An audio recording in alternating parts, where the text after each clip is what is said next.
Hey Johnny, this is Graham Matthews with HiddenRoad.com. You've had a long and well-documented journey in getting to GFW between your work in AAA and Lucha Underground, when most fans expected you to join GFW immediately following your WWE departure back in 2011.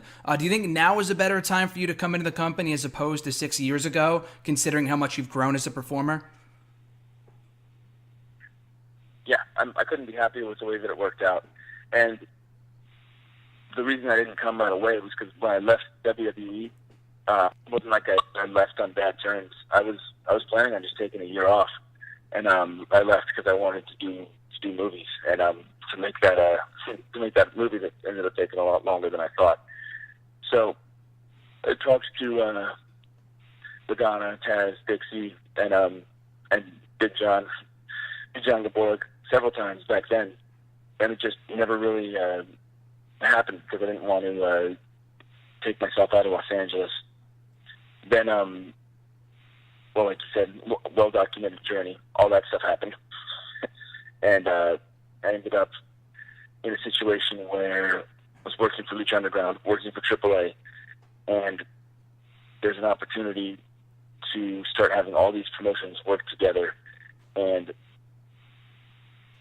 I could represent all three of these companies at the same time and still have enough control of my time to write movies, to audition, to do fun shorts and things, which is ultimately all I wanted with WWE, was a little bit more creative autonomy. So for me personally, this is the perfect time, and I would say that's first, and then secondary, for me, professionally, I'm the best I've ever been, physically in the ring, and also psychologically when it comes to understanding what a pro wrestler is supposed to do, basically, how to have good matches, what your job is when you're in the ring.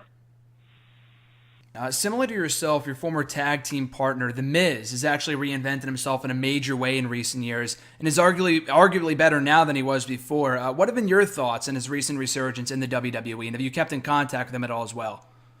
Oh yeah, we text back and forth all the time.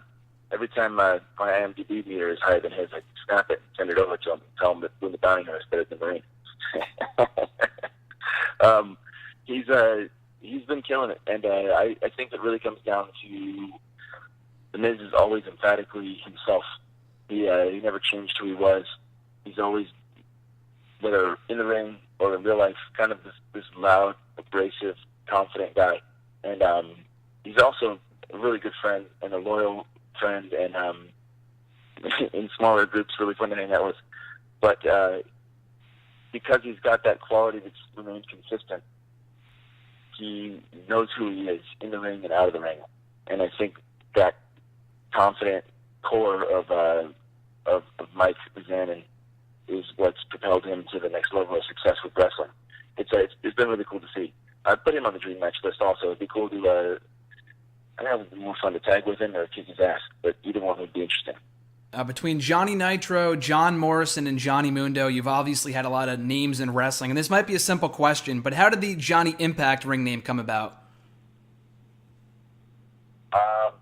Came up as a little bit of a joke first, because we were thinking about, all right, well, Mundo is a Lucha Underground name, and we wanted to do something different, so we started like brainstorming names, and I forget who said Johnny Impact first, but it was like kind of like Johnny Impact.